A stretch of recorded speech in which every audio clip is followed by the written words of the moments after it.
नमस्कार, लोकतंत्र में आपका स्वागत है। मैं हूं आपके साथ रविंद्र सिंह। आज का जो विषय है, क्या परिस्थितियां राहुल गांधी को लीडर बनाएंगे, इस विषय पर चर्चा करते हैं। और जिस तरह से कार्रवाई चल रही है, अब क्या होगा आगे। दरअसल राहुल गांधी इस वक्त अपने सियासी करियर के सबसे मुश्किल दौर से गुजर रहे हैं। कल राहुल को सूरत कोर्ट से मानहानि केस में 2 साल की सजा हुई। राहुल इस सदमे से संभल भी नहीं सके थे कि आज लोकसभा स्पीकर ने उन्हें लोकसभा की सदस्यता से अयोग्य करार दे दिया। राहुल की सांसदी छिन गई। लेकिन इस दौरान जो हुआ, जिसकी कांग्रेस को उम्मीद भी नहीं थी, विपक्षी एकता में कांग्रेस को अछूत मानकर दूरी बना रहे विपक्षी दल राहुल के समर्थन में खड़े दिखाई देने लगे। केजरीवाल, अखिलेश यादव और ममता बनर्जी ने राहुल के पक्ष में मोर्चा संभाल लिया। ऐसे में आपदा में भी राहुल के लिए सियासत में बड़ा अवसर नजर आने लगा। सवाल उठने लगे कि क्या अब विपक्षी पार्टियां एकता के सूत्र में बंध जाएंगी? क्या परिस्थितियां राहुल को लीडर बनाएंगी?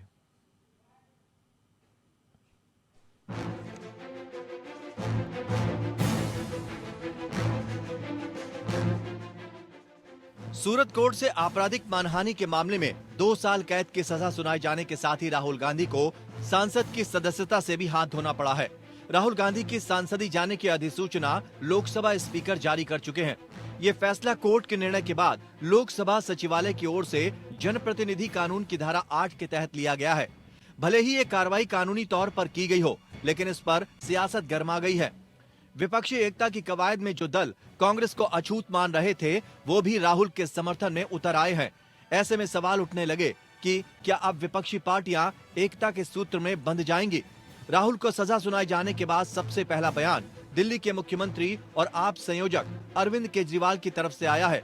केजरीवाल ने कहा, गैर भाजपा नेताओं और पार्टियों पर मुकदमे कर उन्हें खत्म करने की साजिश हो रही है। हमारे कांग्रेस से मतभेद हैं, लेकिन राहुल गांधी को इस तरह मानहानि केस में फंसाना ठीक नहीं।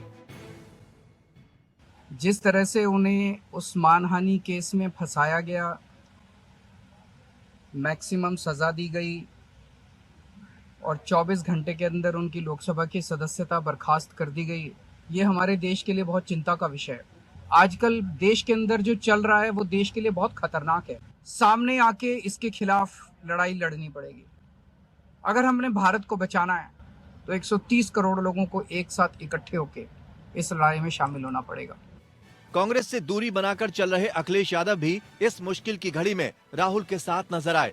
भले ही अखिलेश ने अब तक के परंपरा के उलट जाकर 2024 के लोकसभा चुनाव में अमेठी और रायबरेली में कांग्रेस उम्मीदवार के खिलाफ अपने उम्मीदवार बनाने की घोषणा कर दी हो, लेकिन जब राहुल पर मुसीबत आई तो राहुल का बचाव करने में 1 मिनट की भी देरी नहीं लगाई।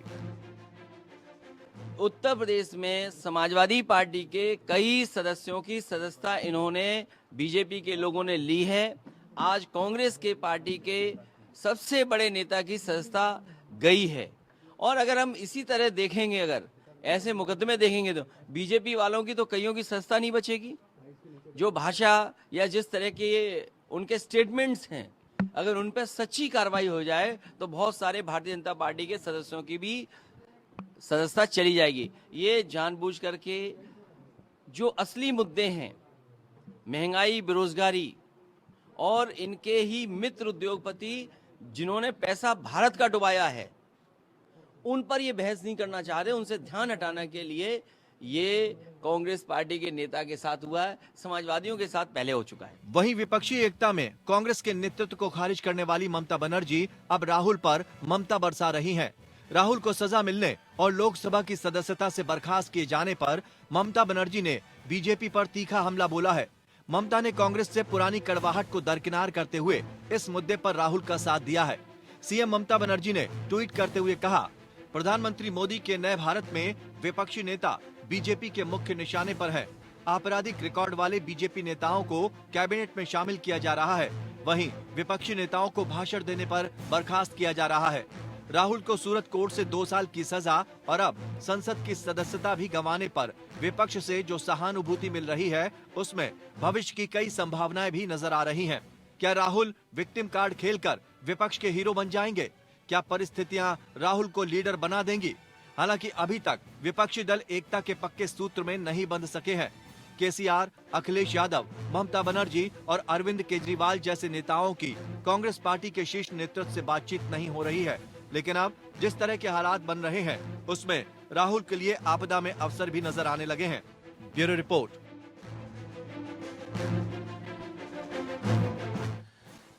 तो राहुल अब पूर्व सांसद हो गए। जिस तरह की कार्रवाई हुई, विपक्षी दल अब सत्ता पक्ष को निशाना बना रहा है। जो हुआ अच्छा नहीं हुआ। सत्ता पक्ष कह रहा है कि भाई आज से नहीं, बहुत पहले से कई मामले दर्ज हैं, आदत खराब है बोलने की, इसलिए आखिरकार ये तो होना ही था। लेकिन क्या हम ये भी माने कि जिस तरह की परिस्थितियां बन रही हैं उससे राहुल गांधी अपनी पप्पू वाली छवि से बिल्कुल उभर आए हैं और एक नेता के तौर पर वो अब नजर आने लगे हैं। यार, राहुल गांधी के सामने ये एक बड़ा मौका है कि अगर वो इस आपदा में अवसर तलाश लें तो वो एक बड़े नेता के तौर पर सामने आ सकते हैं। लेकिन क्या ऐसा हो पाएगा? तमाम सवाल उभरते हैं इस पटल पर। लेकिन ये सियासी जो रंगमंच है सज चुका है, सियासत गर्मा चुकी है। पूरा पैनल हमारे साथ है इस चर्चा में, आपको उनसे रूबरू कराते हैं। अश्विनी शाही, प्रवक्ता भारतीय जनता पार्टी, हमारे साथ जुड़े हैं। विजय कौशिक, प्रवक्ता कांग्रेस, हमारे साथ जुड़े हैं। विनय सिंह, प्रवक्ता समाजवादी पार्टी, हमारे साथ जुड़े हैं। संगीता शर्मा, प्रवक्ता आम आदमी पार्टी, और राम प्रकाश पांडे, प्रवक्ता टीएमसी। सभी मेहमानों का बहुत बहुत स्वागत करते हैं। विजय कौशिक जी, आपसे शुरुआत करना चाहते हैं। जिस तरह की स्थिति यहाँ पर बन रही है, भारतीय जनता पार्टी के लोग ये कह रहे हैं कि एक आदत जो है बहुत खराब हो गई थी राहुल गांधी की, जिस वजह से उनको इस तरह का खामियाजा भुगतना ही था। अनुराग ठाकुर जैसे नेता कह रहे हैं कि 7-7 केसों में जमानत पर हैं राहुल गांधी। तो ऐसे में लगता नहीं था कि इस तरह की चीजों से बचना चाहिए था, या आपको लगता है कि अब ऐसा अवसर आ गया है कि राहुल गांधी एक बड़े नेता के तौर पर काबिज हो जाएंगे और जनता के पटल पे, मानस पटल पे उनके एक नेता की पहचान बन जाएगी? क्या कहना चाहेंगे? जिन अनुराग ठाकुर का आपने जिक्र किया है, जो इस मुद्दे पर बयान दे रहे हैं, ये वही व्यक्ति हैं जिनके किस तरह के डायलॉग थे कि गोली मारो और गालियां दे देकर एक जाति विशेष के लोगों को उन्होंने गोली मारने के लिए ये निशाना बताया था अपना कि भाई इन लोगों को गोली मार देनी चाहिए। बहरहाल आज वो लोग हमें शिक्षा दे रहे हैं। ये देश के लिए बड़ी दुख की बात है। बगल में छुरी, मुंह में राम राम। भाजपा की जो नीतियां हैं वो यही हैं। मोदी जी जब किसी का कुछ भी अपमान करें, किसी जाति का अपमान करें, उनको हर तरह की छूट है क्योंकि सत्ता में है। आज अडानी के मुद्दे पर जब उनसे जांच की मांग की गई और कहा गया कि इस देश की संसद के द्वारा जेपीसी की जो जांच की मांग है वो संसद द्वारा स्वीकार की जानी चाहिए, लेकिन उस पर कार्रवाई करने की जगह लोकसभा तो लोकसभा, राज्यसभा में भी एक ही मुद्दा गूंजता रहा कि भाई राहुल गांधी माफी मांगे क्योंकि उन्होंने विदेश में जाकर भारत का अपमान किया है। जबकि लोकसभा का जो सांसद होता है उसके मुद्दे पर राज्यसभा में कोई क्वेश्चन नहीं हो सकता, कोई बात नहीं हो सकती, लेकिन जानबूझकर लोकसभा और राज्यसभा में जो ड्रामा मचाया गया सत्ताधारी दल द्वारा, वो अपने आप में लोकतंत्र की हत्या करने वाला ही था। और उस मुद्दे पर जब राहुल जी ने लोकसभा में बोलने का प्रयास किया, चिट्ठी भी लिखी स्पीकर को, नियमों का हवाला भी दिया कि भाई व्यक्तिगत आक्षेप मेरे ऊपर लगे हैं, मैं उनका जवाब देना चाहता हूँ, तो उन्हें बोलने तक नहीं दिया गया। और आखिरकार आप क्या करेंगे? अगला कदम क्या होगा? और अडानी को बेनकाब करने की सजा के तौर पर आप कांग्रेस करेगी क्या? विजय कौशिक जी, आप कांग्रेस क्या करेगी? राजा के बिना प्रजा क्या करेगी? नहीं, सवाल ये है ना जी कि राहुल गांधी इस बात से डरते थोड़ी ना है, पहली बात। दूसरी बात, भाई मान लीजिए सदस्यता ही तो गई है, जनता की अदालत में जाने से तो कोई नहीं रोक सकता ना, इस आंदोलन को आगे बढ़ने से तो कोई नहीं रोक सकता ना। ठीक है भाई, पहली बात तो ये है किसी ना तो समाज की का अपमान किया था राहुल गांधी ने, ना ही किसी व्यक्ति विशेष का अपमान किया था अपने भाषण के माध्यम से। उन्होंने एक सवाल पूछा था कि ये जो जितने भी चोर हैं इनका सरनेम मोदी है, आखिर इन्हीं चोरों का नाम नहीं। सवाल ये उठता है ना कि जब कोर्ट एक बार सख्त हो चुका है कुछ उनके तलफ्फुज को लेकर, उनके शब्दों को लेकर, तो उस पर सतर्क रहने की भी जरूरत हो जाती है। कहते नहीं कि सावधानी हटी और दुर्घटना घटी। खैर, संगीता शर्मा जी आपके पास आएंगे। विजय कौशिक जी, आपकी बात पूरी हो गई, एक एक करके पहले सबका वक्तव्य ले लें। संगीता शर्मा जी, आप क्या कहना चाहेंगी? अभी तक तो मीटिंग हो रही थी गैर कांग्रेसी जो लोग थे उनके साथ, अब अचानक से आपको लगता है कि अब साथ आने की जरूरत पड़ गई है, सारी चीजें, सारी रणनीति बदल गई है? अब देखिए, रविंद्र भाई, सही को सही कहना और सही समय पर सही बात कहना ये भी बहुत जरूरी होता है। ये जरूरी नहीं है कि वो कांग्रेस के हैं, वो किसी और पार्टी के भी होते और कोई गलत बात विपक्ष पक्ष के द्वारा की जा रही है तो बोला जाएगा। आज जो देश में चल रहा है वो किस तरह का माहौल चल रहा है आप देख रहे हैं। विपक्ष को पूरी तरह खत्म करने की साजिश, जो भी विपक्षी पार्टियां हैं उन्हें पूरी तरह खत्म कर दिया जाए। तो राहुल गांधी के ऊपर जिस तरह की कार्रवाई हुई है वो गलत है आपको लग रहा है? देखिए बिल्कुल गलत है। ऐसे आप देखेंगे कार्यवाही अगर करनी है तो फिर इनके कितने सारे नेता हैं जो विवादित बयानों के घेरे में नहीं घिरे तो हुए हैं। फिर इस तरह की बात कहकर तो आप न्यायपालिका पर सवाल नहीं खड़ी कर रही हैं। सबके लिए अलग अलग कैसे हो जाता है? इस तरह की बात करके न्यायपालिका पर सवाल नहीं खड़े कर रही हैं आप।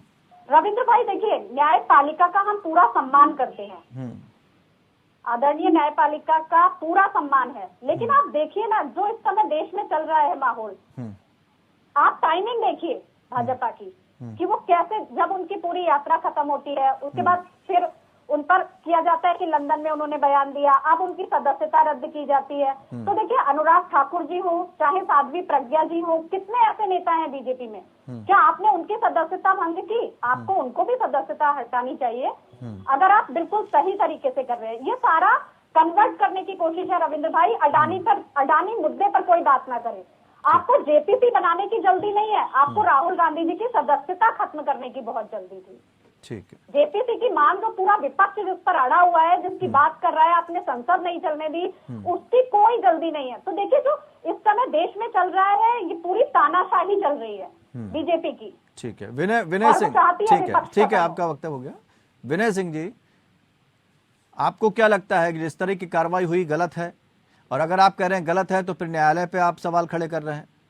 कुछ चीजों पर पहले आप लोग साथ भी नहीं आ रहे थे और अचानक से साथ आते नजर आ रहे हैं।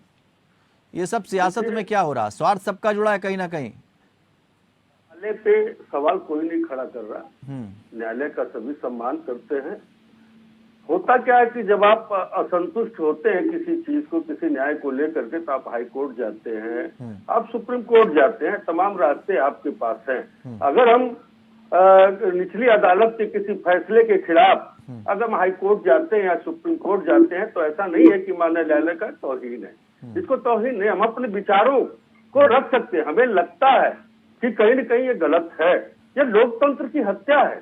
जिस तरीके से भारतीय जनता पार्टी के लोगों ने अपना नेटवर्क फैला करके और विपक्ष के लोगों को तमाम अनाप शनाप, आपने देखा इनकी कोई प्रवक्ता थी, उन्होंने भारतीय जनता समाजवादी पार्टी के नेतृत्व के खिलाफ कितनी आपत्तिजनक जो है टिप्पणी उन्होंने किया था। नहीं, आपने जो बात अभी कही थोड़ा सा हम आपसे समझना चाहेंगे। अपना नेटवर्क फैलाकर, अरे जनता ने चुना तभी तो वो लोकप्रिय हुए, तभी वो जीत कर आए।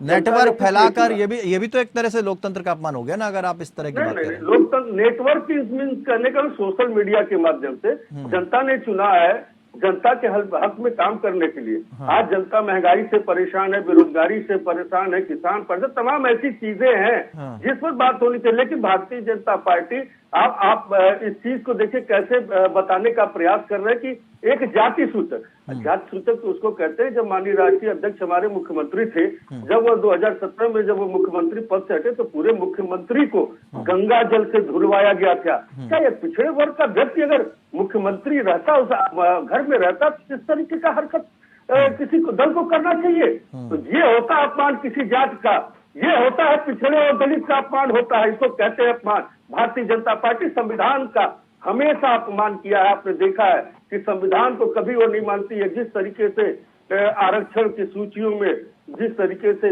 दलित और पिछड़ों के साथ अन्याय हो रहा है, भारतीय जनता पार्टी तानाशाही रवैया अपनाते हुए सोचती है कि लोकतंत्र को मजाक बना करके रखते। तो विपक्ष के लोग लोकतंत्र के साथ खिलवाड़ होने नहीं देंगे। बाबा साहब ने जो भीमराव अम्बेडकर ने जो संविधान बनाया, उस संविधान को हम लागू करेंगे और जो होगा संविधान के दायरे में। आप तब करेंगे जब नेता कोई बचेगा, क्योंकि सब कोई ना कोई करप्शन किसी ना किसी पे तो आरोप लगे पड़े हैं, और जब इस तरह के आरोप लगते हैं तो यही बात वो कह रहे हैं कि हम तो पारदर्शिता के साथ कम से कम काम कर रहे हैं, इसलिए लोगों को जेल जाना पड़ रहा है और भ्रष्टाचार पारदर्शिता अपनाएंगे। जवाब ले लेते हैं, जवाब ले। पारदर्शिता केवल विपक्ष के लिए होता है। कभी अपने बुरा जो देखन में चला बुरा न मिलिया कोई, जो दिल खोला अपना मुझसे बुरा न खोए।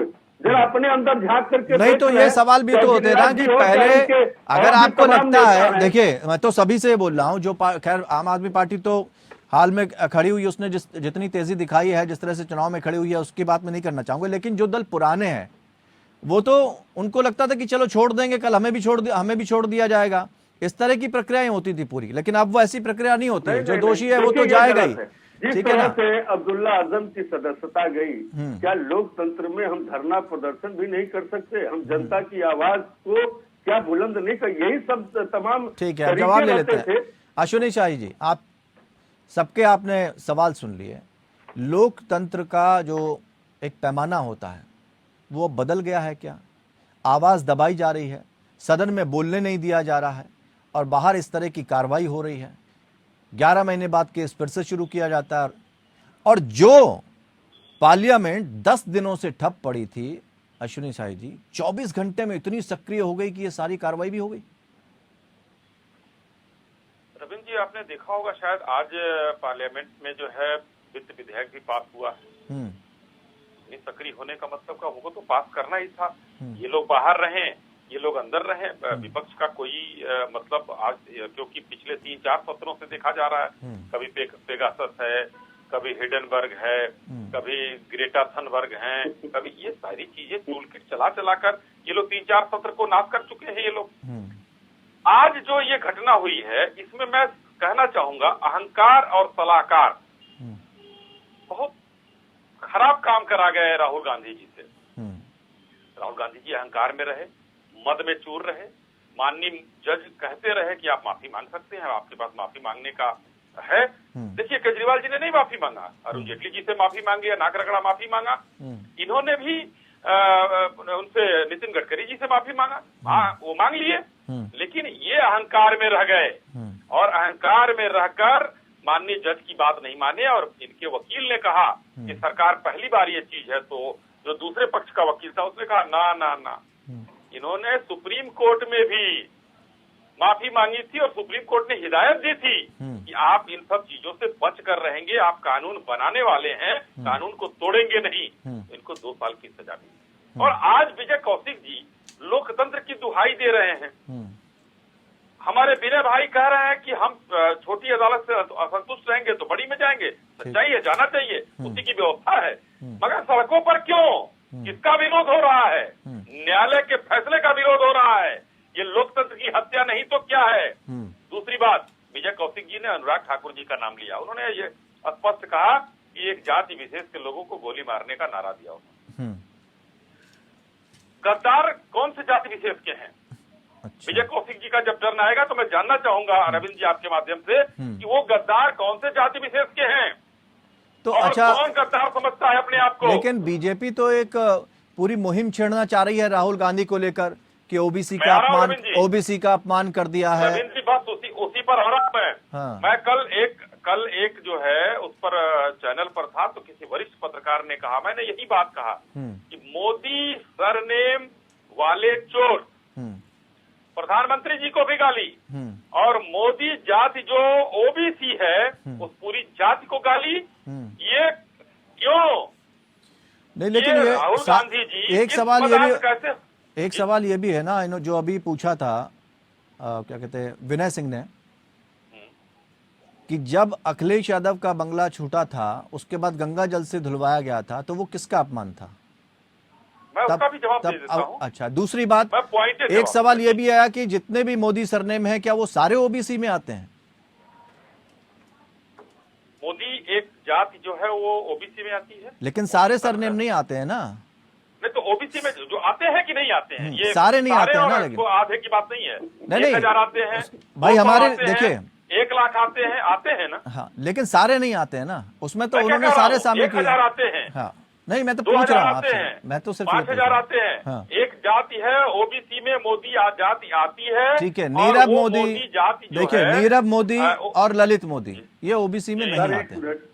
ये 2 नाम ऐसे हैं मोदी वैश्य जाति होती है, वैश्य ओबीसी में आता है। हाँ, इसीलिए मैंने कहा एक मिनट। कि जी जी मैं वही कह रहा हूँ, ओबीसी। जी विजय, विनय भाई बात विनय- खत्म कर लेता विनय हूँ, जी। 30 सेकंड में खत्म करता हूँ। हाँ, हाँ। और विनय जी ने जो बात कहा, हाँ। माननीय मुख्यमंत्री जी का जो बंगला इनके धुलवाया गया और क्या हुआ, एक संत आ रहे थे, संत आए और वहां पर बंगले में कुछ भी हुआ होगा तो संत की चीज के लिए वो धुलवाया गया। पहली चीज, अगर इनको इतना बुरा लगा कोर्ट में जाते, न्यायालय का दरवाजा खटखटाते, अगर न्यायालय पर भरोसा होता।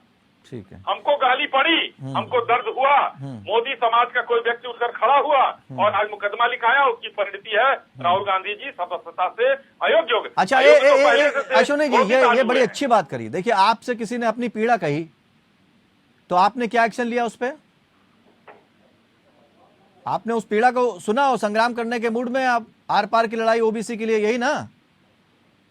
ओबीसी, हम तो ये हमको ओबीसी की आर पार की क्या लड़ाई है? ओबीसी का क्या सम्मान कांग्रेस कर रही है? राहुल गांधी जी ने क्या सम्मान किया? ये सिर्फ आपसे, मैं तो सिर्फ ये कहना चाहता हूँ, समझ लीजिए, मैं सिर्फ ये पूछना चाहता हूँ आपसे, वही मैं बताना चाहता हूँ, सुन लीजिए तो। ठीक है, सुनाइए मैं ये कह रहा हूँ कि राहुल गांधी जी आ रहे हैं, विनय जी आएंगे। ओबीसी समाज का जो अपमान किया, हाँ, ये पिछड़ों के प्रणेता बनते हैं। ठीक है, आरक्षण की बात विनय सिंह ने अभी की, आरक्षण की बात है। आज क्या है, देखिए, ये सभी मौतेरे भाई एक हो गए हैं। ठीक है, जो भारतीय वो मान ली पार्टी, आपकी मान ली बात, भारतीय जनता पार्टी, ठीक है, वो बात मान ली। मैं दूसरी बात कहना चाह रहा हूँ जी। एक विनय जी आ रहे हैं हम, आप निश्चित रहिए, मैं आऊंगा आपके पास, आप अपना क्वेश्चन ध्यान रखिए, मैं आपके पास आऊंगा। अश्विनी जी, मैं सिर्फ ये जानना चाहता हूँ कि एक व्यक्ति ने शिकायत की या अपनी पीड़ा कही, ओबी समाज का आपको लगा अपमान हुआ, भारतीय जनता पार्टी उसके साथ खड़ी हो गई, ठीक है ना? राहुल गांधी ने यह कहा था कि एक महिला आई और यौन उत्पीड़न की शिकायत करके गई, उससे पूरा पुलिस फोर्स उनके पास पहुंच गया। आप इसको कैसे देखेंगे? बात, हाँ, कितनी अच्छी चीज हुई। हाँ, अगर कोई महिला आ रही है, हाँ, और आपसे अपनी पीड़ा कह रही है, 45 दिन बाद, सर 45 दिन बाद पुलिस पहुंच रही है। देखिए वो कितने दिन वो विदेश रहे, कितने दिन यात्रा किए हैं, आप देखिए ना। 45 दिन बाद में देख लीजिए उनकी यात्रा कितने दिन हुई और कितने दिन वो विदेश रहे। मतलब तब तक प्रशासन को नहीं लगा था कि ये मतलब इस तरह की बात होगी। जिस दिन वो लौटे हैं इंग्लैंड से, उसके दूसरे दिन पुलिस पहुंची है उनके पास। ठीक है, और वो ये पूछने गई थी कि वो कौन पीड़ित महिला है जो इस देश में पीड़ित है और प्रशासन को पता नहीं है, आपको पता है। कृपया आप नाम मत बताइए, पहचान मत उजागर कीजिए, लेकिन जगह तो बताइए। ठीक है, क्योंकि पुलिस प्रशासन उसका जो है उसकी पीड़ा को दूर कर सके। ठीक बात है। बाद में आप ये ना कहें कि नारी उत्पीड़न हो रहा है। जी जी, अभी अश्विनी भाई ने कहा कि संत होने के नाते धुलवाया गया। इन्होंने तो उसी परंपरा की बात कर दी जो पुरानी परंपरा चली आ रही है कि पिछड़े समाज और दलित समाज के लोग संत चाहे मंदिर में जा नहीं सकते। इन्होंने उसी मानसिकता के तहत बात किया कि संत आ रहे थे, इस वजह से सामने पिछड़े और दलित नहीं पड़ने चाहिए क्योंकि वो संत थे। ऐसी मानसिकता से हिंदुस्तान काफी आगे निकल चुका है और बाबा साहब के संविधान की बदौलत आज ये स्थितियां नहीं रही हैं। पहली चीज। दूसरी चीज, इन्होंने कहा कि 45 दिन के बाद इसी तरह की भारतीय जनता पार्टी की कार्यशैली है, सभी अपराधी पकड़ा नहीं। ये अपने हिसाब से जरूरत के हिसाब से किसी अपराधी को आज तक जैसी इनकी शैली रही है कि कब उसको यूज करना है, कब उसको पकड़ना है, कब उसके ऊपर गंगा जल डालना है, ये सब भारतीय जनता पार्टी की हमेशा की शैली रही है। इन्होंने कहा कि एक मोदी समाज जो कि बैकवर्ड में भी आता है और सामान्य में भी आता है। हाँ। इस तरीके से अगर आप देखेंगे तो पिक्चर हमारे ख्याल से शाही जी देखते रहे होंगे। एक ही दो समाज को हमेशा अपराधी और दुर्दांत पिक्चरों में दिखाया जाता है और उसको सरकार कहीं न कहीं पास करती है। तो क्या ऐसा लगता है कि उस समाज की बेइज्जती है? ऐसा नहीं है। किसी को अगर हम आपका नाम लेकर के कहें शाही जी, तो ऐसा नहीं है कि पूरे शाही जी तो ऐसे भी आपको कहा जाता है, कहेंगे शाही जी, सम्मान में कहा जाता है सिंह साहब, उपाध्याय जी, तो एक व्यक्ति के लिए। लेकिन बात का बंडल बना करके, क्योंकि भारतीय जनता पार्टी के पास कोई मुद्दा नहीं। नहीं, दरअसल सवाल ये है कि हम तो सभी राजनीतिक दल हैं, जब न्यायिक प्रक्रिया की बात आती है तो वो फिर अपनी अपनी जाति का रोना रोने लगते हैं कि साहब हम ये हैं इसलिए हमें परेशान किया जा रहा है। अखिलेश यादव जी को ये कब से लगने लगा था कि वो जब पूछने लगे थे कि क्या हम शूद्र हैं, आप लोग ये मानते हैं या नहीं? बिल्कुल। आप जाति जनगणना, आज इनकी डबल इंजन की सरकार है, आज जाति जनगणना कराने से भारतीय जनता पार्टी पीछे आ रही, क्योंकि पिछड़े समाज और दलित समाज तो और जाति जनगणना एक समय के बाद आपको याद आई, इतने लंबे के कार्यकाल में तब याद नहीं आई आपको? नहीं, हमें देखिए, जैसे ही चुनाव आते हैं जाति की जनगणना शुरू हो जाती है, और इतने लंबे समय से चल रहा है ये काम, कोई क्यों नहीं करवा पाया? बड़े बड़े नेता आ गए ना सत्ता में। आज भारतीय जनता पार्टी केंद्र में भी है और प्रदेश में भी है, और अगर ये पिछड़े समाज के इतने बड़े हितैषी हैं, अगर ये कहते हैं, इनको बड़ा अपमान लगता है, तो क्यों नहीं जाति जनगणना पे बात करते हैं, क्यों नहीं जाति जनगणना कराते? क्यों? क्योंकि इन्हें किसी इन सब चीजों से मतलब नहीं है। जवाब दे रहे हैं। धर्म के नाम पर कभी पलटी मारेंगे, कभी जात के नाम पे पलटी मारेंगे। ये बहुरूपिया लोग हैं, ये अपने रूप बनाते हैं। ठीक है, जवाब ले लेते हैं, जवाब ले लेते हैं, जवाब बना करके जवाब ले लेते हैं विनय जी, जवाब ले लेते हैं, जवाब। रविंद्र जी, जाति जनगणना की बात अखिलेश जी आज कर रहे हैं, तेजस्वी जी भी कर रहे हैं, बहुत जोर शोर से कर रहे हैं। विनय भाई देखिए यहाँ पर उनका पक्ष रख रहे हैं, कितना शानदार। 2011 में इन्हीं लोगों के प्रेशर में, लालू जी और मुलायम सिंह जी के प्रेशर में यूपीए की सरकार थी, जनगणना कराई गई जाती, 12, 13, 14 में हमारी सरकार आई है। रिपोर्ट कहाँ है विनय भाई? क्यों नहीं आप लोगों ने उसको करा लिया? 3 साल 11 में कराया और 400 करोड़ रुपए खर्चा किए गए उस पर। जनता की गाढ़ी कमाई 400 रुपए खर्च करके आप लोगों ने उसकी रिपोर्ट को सार्वजनिक क्यों नहीं किया?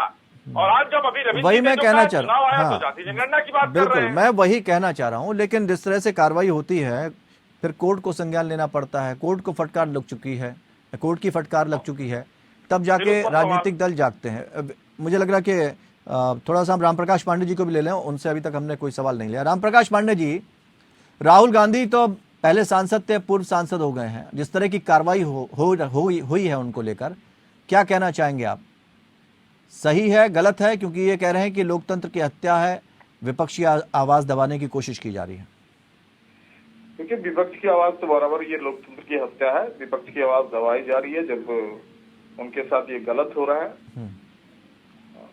ये होना नहीं चाहिए। और वैसे हम किसी जाति पर बने सर्व जाति समान के दृष्टिकोण से चलते हैं जो संविधान में बोला है।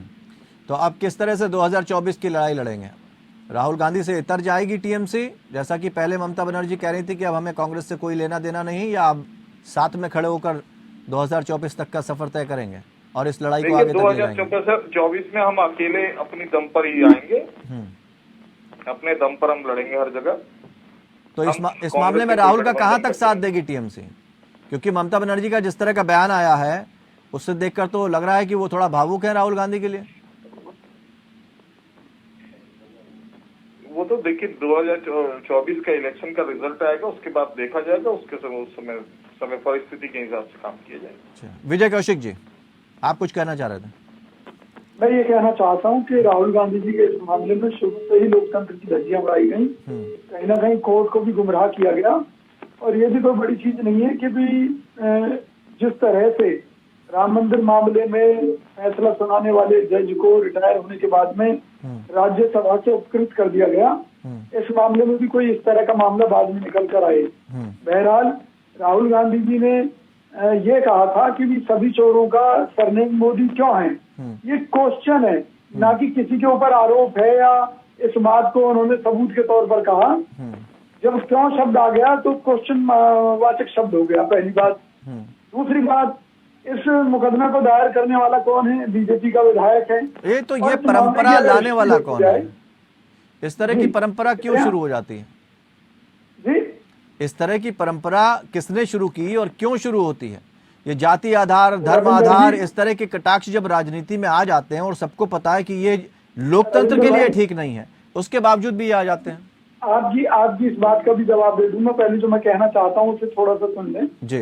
असल मुद्दा ये था कि जिस जज ने जजमेंट दी, अपनी जजमेंट को 30 दिन के लिए सस्पेंड भी कर दिया कि भाई आपके पास राइट है 30 दिन तक आप जो है इस मामले में ऊपरी अदालत में जा सकते हैं। ठीक है, यानी कि ये 30 दिन तक के लिए अभी एप्लीकेबल नहीं है। अगर आप आगे नहीं जाते तो एप्लीकेबल है, सीधी सी बात है। 30 दिन का समय मिला है राहुल गांधी को। तो फिर देश की संसद में बीजेपी को ऐसी कौन सी आफत आ गई थी कि 24 घंटे भी नहीं बीते कि राहुल गांधी जी की लोकसभा की सदस्यता रद्द कर दी। तो सीधे तौर पर राजनीतिक कर्म इसका किया गया भाजपा द्वारा और इस मामले को आधार बनाकर जबरदस्ती इनकी सदस्यता रद्द की गई। ये दिखाने का प्रयास है कि जो भी मोदी और अडानी को बेनकाब करेगा उस लोकसभा सदस्य का भी यही हाल होगा। ये चेतावनी भाजपा ने पूरे विपक्ष को दी है। आज मोदी जी तानाशाह की भूमिका में दिखाई पड़ रहे हैं और हम तो हाथ जोड़कर कह रहे हैं मोदी जी तानाशाह होना आप एक पास आना जी भाई, समय आएगा। ठीक है, जवाब ले लेते हैं। तानाशाह देश और दुनिया के लोगों ने उखाड़ फेंके तो भाई आप अगर कुछ देश के लिए कर सकते हैं। अश्विनी जी सवाल यही उठाना चाह रहे हैं विजय कौशिक जी, वो कह रहे हैं कि जब 30 दिन का समय था करने के चक्कर जी, में जवाब ले लेते हैं विजय कौशिक जी, जवाब ले लेते हैं। पर सीबीआई ईडी का इस्तेमाल कर रहे हैं। ठीक है विजय जी जवाब ले लेते हैं। जिंदगी है विजय जी जवाब ले लेते हैं। अश्विनी जी जब 30 दिन का समय दिया गया था सदन को इतनी तेजी दिखाने की क्या जरूरत थी? रविंद्र जी मैं उस पर आता हूं, लेकिन मैं विजय जी की 2 बातों पर आपत्ति दर्ज करता हूं। इन्होंने जज की बात की, माननीय जो जज जो कोर्ट में वर्तमान जज हैं जिन्होंने ये फैसला लिखा, उसके ऊपर इन्होंने जज के ऊपर इन्होंने सवाल उठाया कोर्ट के ऊपर, वो कंटेम्प्ट ऑफ कोर्ट है।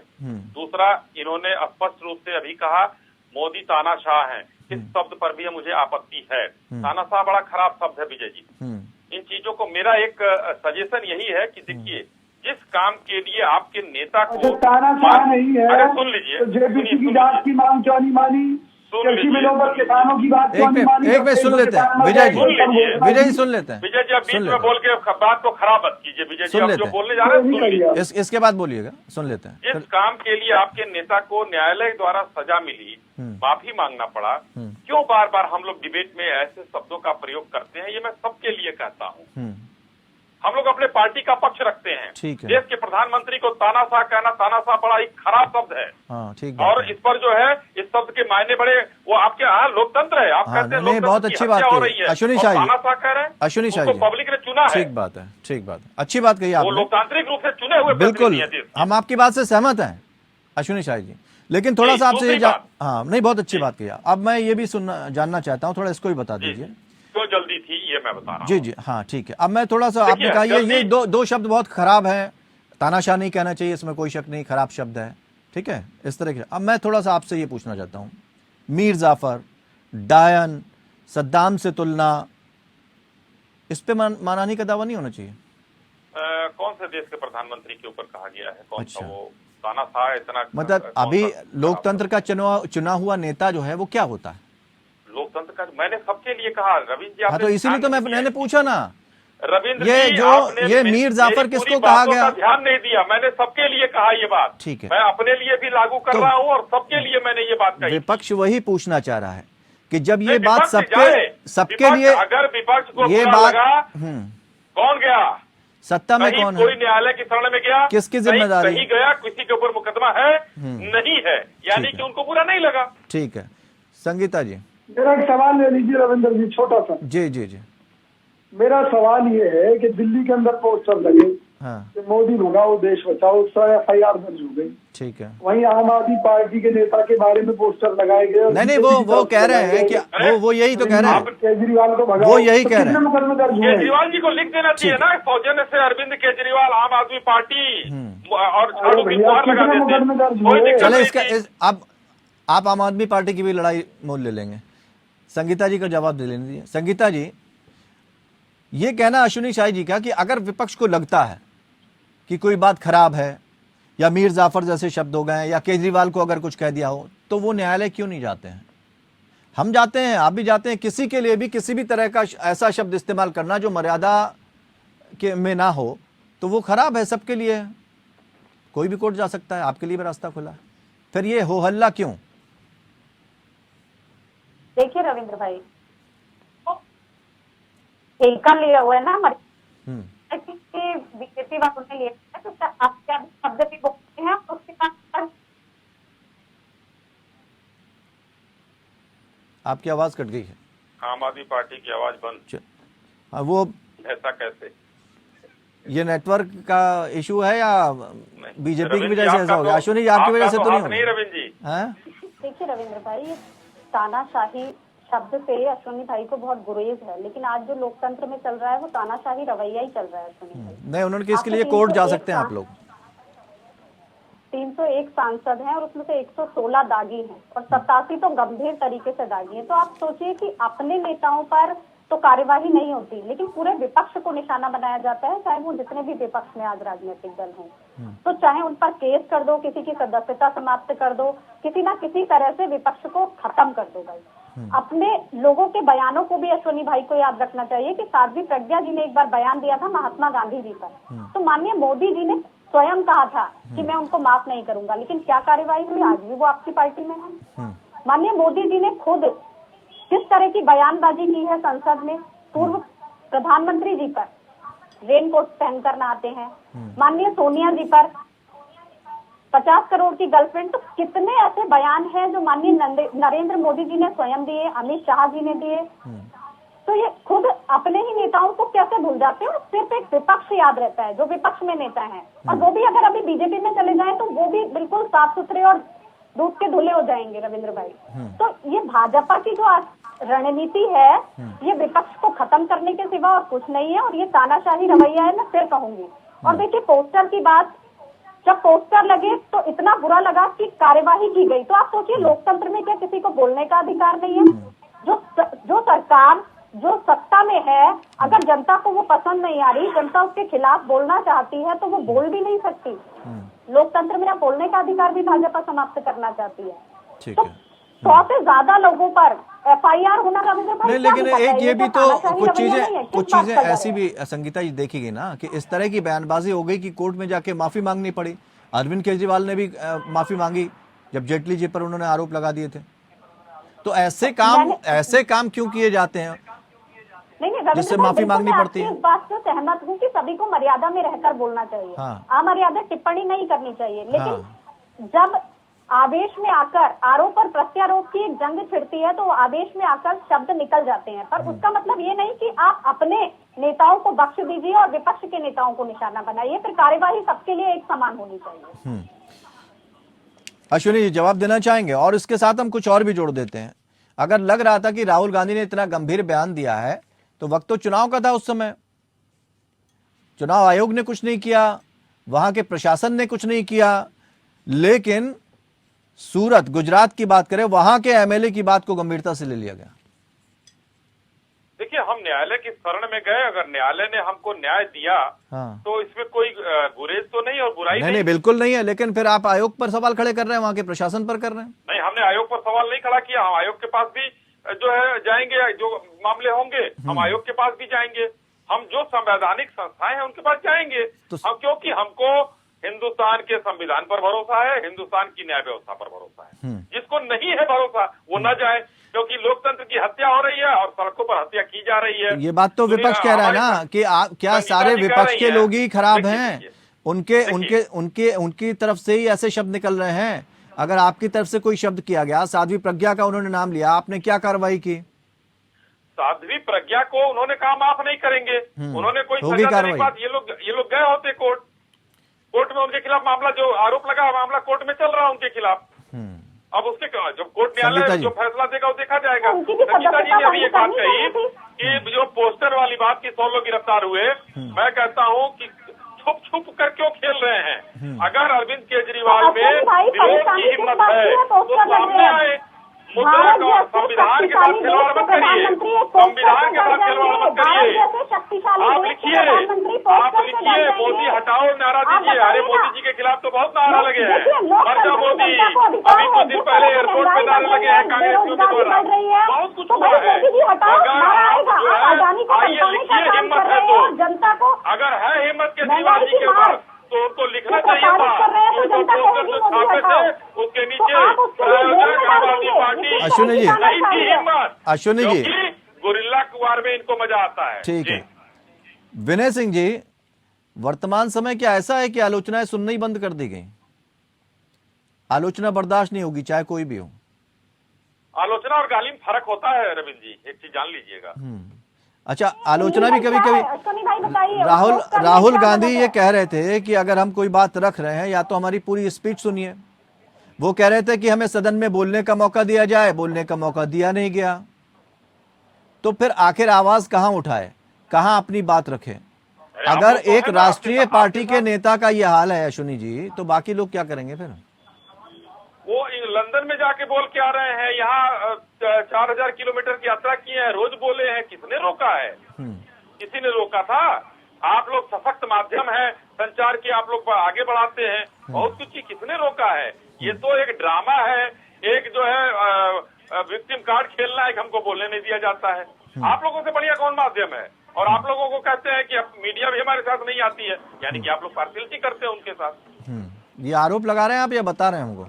नहीं, वो बता रहा हूं मैं कि उन्होंने कहा है, मैंने नहीं कहा, कांग्रेसियों ने कहा, राहुल जी ने कहा है। हम क्यों आरोप लगाएंगे भाई? हमको तो आप लोग बुलाते हैं यहाँ। जी जब ये कह रहे हैं कि राहुल गांधी जी को मीडिया के माध्यम से अपनी बात रखनी चाहिए थी, तो सवाल ये है कि देश की संसद किस लिए है? अगर वहाँ एक सांसद अपनी बात नहीं रख सकता, वो भी उस मुद्दे पर कि जिसको आधार बनाकर बीजेपी ने लोकसभा को हंगामा करके बाधित कर रखा था, चलने नहीं दे रहे थे कि राहुल गांधी पहले माफी मांगो। भाई राहुल गांधी अपनी बात रखेंगे ही नहीं तो देश की जनता को कैसे पता लगेगा कि उन्होंने विदेश की धरती पर जाकर अपमान किया था, देश का सम्मान किया था? उन्हें इस बात का तो मौका मिलना चाहिए था, लेकिन नहीं दिया, क्योंकि अडानी मुद्दे को लेकर सरकार इतनी बौखलाई हुई थी कि उनका एकमात्र निशाना राहुल गांधी थे कि किसी तरीके से इसको बोलने से रोको संसद में, और ये लोग अपनी चाल में सफल रहे। भाजपा विधायक के द्वारा डाले गए केस जिनमें अभी बहुत सारी खामियां हैं, उसको लेकर जिसमें कोर्ट ने खुद 30 दिन का समय दे दिया था राहुल गांधी जी को, उसमें 24 घंटे के अंदर अंदर लोकसभा में उनकी सदस्यता रद्द कर दी गई। तो मैं तो बड़ा हैरान हूँ कि भाई अगर यही लोकतंत्र है तो इसे क्या कहेंगे कि भाई एक आवाज उठाने वाले व्यक्ति को केवल इसलिए बलि का बकरा बना दिया जाता है कि भाई वो आवाज क्यों उठा रहा है, अडानी जी और मोदी जी के संबंधों पर क्यों क्वेश्चन मार्क खड़ा कर रहा है, क्यों उनकी पोल खोल रहा है, क्यों हिसाब पूछ रहा है, और क्यों इनकी पार्टी पूछ रही है सड़क से संसद तक यही हिसाब। अश्विनी जी तो ये बैंकों का पैसा अश्विनी जी तो क्या जो बात विजय कौशिक जी कहना चाह रहे हैं, जो बात विजय कौशिक जी कहना चाह रहे हैं, क्या डर गई है क्या सरकार राहुल गांधी से कि कहीं कुछ ऐसा ना बोल दें, या फिर हिंडनबर्ग वाली रिपोर्ट पर जिस तरह से वो कह रहे हैं कि जेपीसी की मांग कर रहे हैं लगातार, तो वो रिश्ता कहीं ना कहीं क्लियर ना हो जाए? अब कई और एक बात हिंडनबर्ग की नहीं है, देखिए 782 नाम हैं ऐसे 2014 से लेके अब तक जो सामने आए घोटालों को लेकर। डीएचएलएफ घोटाला है 34,000 करोड़ रुपए का, एबीजी घोटाला है शिपयार्ड वाला 22,800 करोड़ का जिसमें रिंकी अग्रवाल का नाम आया था, स्टर्लिन बायोटेक 16,000 करोड़ का। तो इस तरह के कई घोटाले हैं, 782 ऐसे नाम हैं जो आए हैं, किंगफिशर, आईपीएल, वीडियोकॉन। क्या हुआ इनमें अब तक? इस 782 में हमको तो लगता है 700 से ऊपर लोग जेलों में जाकर या तो सजा काट कर आ चुके हैं या सजा काट रहे हैं। अच्छा, ललित मोदी कहाँ अपना काम कर रहा है। ललित मोदी कहाँ है जी? कौन जेल काट कर आया है? मैंने किसको कहा सजा हुई है? एक नाम बताओ। 782 नाम गिनवाया, मैंने कहा 700 लोग लगभग जो है या तो जेलों में है या न्यायिक प्रक्रिया से गुजर रहे हैं। मैंने 700 कहा, 82 नहीं कहा। हो सकता है 10-15 भागे हैं, भगोड़े आएंगे, वो भी लाए अच्छा, जाएंगे। कितने जेल में है ये बता दीजिए। वीडियोकॉन के धूत अभी छूटे हैं जमानत पर, हाँ। चंदा छूटी है, आईसीआईसीआई वाली अभी छूटी है, एबीसी शिपयार्ड वाले जेल में है अभी 3 लोग। उसके पहले जो आपने नाम लिया मेहुल चौकसी, ललित मोदी, 4 नाम मैंने कहा ना, मैंने तो 82 नाम छोड़े। हाँ आपने 700 नाम छोड़ दिए। 82 नाम छोड़े मैंने। और ये कह रही मैं है डेटा सभी के लोग साथ जेल रहता हूँ जा भाई। चुके हैं। जेल मैंने कहा ना कि अभी एक मिनट विजय जी बोल रहे जमानत हुई। हाँ न्यायपालिका भी कुछ है, प्रशासन भी कुछ है, जेल में पकड़ के डालेंगे न्यायपालिका। अगर यही कहता हूं मैं कि कांग्रेस को अन्य दलों को संविधान में भरोसा नहीं कि अगर हम पकड़ के जेल में जाते हैं और हमको जमानत मिल जाती है। 7 मामलों में जमानत पे है राहुल गांधी जी, 7 मामलों में जमानत पर है। क्या संविधान पर भरोसा नहीं है उनको? नहीं तो वो तो जज को रिटायरमेंट के बाद राज्यसभा का सांसद भाजपा द्वारा क्यों बनाया गया? तो ऐसा पहली बार हुआ क्या? नहीं, पहली बार नहीं हुआ। 2 लोगों का नाम मैं बता देता हूँ। न्यायमूर्ति क्या नाम था उनका, फजल अली। फजल अली का नाम याद करिएगा विजय कौशिक जी। उड़ीसा का राज्यपाल आपने बनाया मुझे था, फजल अली और का नाम जस्टिस याद फातिमा करने की बीबी, जरूरत नहीं है। रंगनाथ मैं मिश्रा, कह रहा हूं, कितने नाम मैं याद दिलाऊं जितने आपको, राम मंदिर मुद्दे कितने के नाम भी दिलाऊं। मामले में देखिए, जजमेंट ये तो दी। विजय कौशिक जी, फिर आप वही होगा। आगे क्या आगे होटल- क्या करेंगे, आगे क्या करेंगे? क्योंकि अब जो है बहुत बड़ा सवाल कांग्रेस के वजूद के आगे खड़ा होने लगा है। भाई सबसे आप सदस्यता सबसे रद्द बड़ी हो गई है, बात अब क्या करेंगे? जो विचारधारा की ही मान लीजिए एक लड़ाई थी, आप मान रहे लोकतंत्र की लड़ाई है, अब कांग्रेस के पास विकल्प क्या बचा है? क्योंकि विपक्ष अभी टीएमसी के नेता से हमने बात करी, वो तो कह रहे हैं हम तो अपनी लड़ाई खुद लड़ेंगे। रविंदर जी, हमें देखिए, विपक्ष में एक बड़ी सीधी सी बात है, कांग्रेस पार्टी की अपनी विचारधारा है, अपने सिद्धांत, हम उन सिद्धांतों के साथ लड़ते हैं। कोई हमारे साथ आना चाहे स्वागत है, तो लेकिन हम कहीं भाग कर नहीं जाने वाले। अगर देश में कुछ भी गलत होगा तो हम अपने दम पर लड़ेंगे, हम किसी का इंतजार नहीं करेंगे कि कोई और हमारे साथ आएगा तभी हम लड़ेंगे। पहली बात। दूसरी बात, जो कांग्रेस पार्टी के 50 से अधिक सांसद अभी भी जो हमारे लोकसभा में रहेंगे, वो जनता की आवाज अभी भी पुरजोर तरीके से उठाते रहेंगे, लड़ते रहेंगे, संघर्ष करते रहेंगे। और राहुल गांधी जी ने जैसे भारत जोड़ो यात्रा निकाली थी, इसी तरीके से चाहे यात्रा करनी पड़े पैदल, चाहे वो जनता के बीच में जाकर संघर्ष करना पड़े, चाहे मोदी जी के घर के बाहर बैठना पड़े, राहुल गांधी जी किसी भी संघर्ष और लड़ाई से पीछे नहीं हटेंगे। कांग्रेस का कोई भी कार्यकर्ता पीछे नहीं हटेगा। ठीक है, बड़ी सीधी सी बात है। हम बात करते हैं महंगाई की, बेरोजगारी की, विदेशी कर्ज की, घोटालों की, नमामि गंगे परियोजना घोटाला, पीएम केयर्स घोटाला। ठीक है, लेकिन क्या अभी सरकार इनकी डंडे के जोर पर अवसर है, अवसर है। बहुत बहुत शुक्रिया, बहुत बहुत शुक्रिया आप सभी मेहमानों का जुड़ने के लिए। लेकिन परिस्थितियां बन रही हैं। भारत जोड़ो यात्रा का बाद यह कहा जा रहा था कि राहुल गांधी जो है वो अपनी छवि जो है बेहतर कर चुके हैं पहले से, और वो जो पप्पू वाली छवि थी उससे काफी ऊपर निकला है। लेकिन अब जो मौका, अब जो परिस्थितियां उनके सामने बनी हैं, इससे क्या वास्तव में एक वो सशक्त लीडर के रूप में खुद को उबार पाएंगे, ये देखना होगा। और कैसे कांग्रेस इन सारी चीजों को बना पाती, क्योंकि जनता हमेशा संदेश पकड़ती है। अगर जनता को यह लग गया कि हाँ ये काम जो हुआ है वो ठीक नहीं हुआ, तो फिर बहुत सारी चीजें पलट सकती हैं। कुछ लोग ये भी कह रहे हैं कि ऐसे तो नहीं, बीजेपी ने सेल्फ गोल कर लिया है इस कार्रवाई को करके, लेकिन ये तो वक्त बताएगा।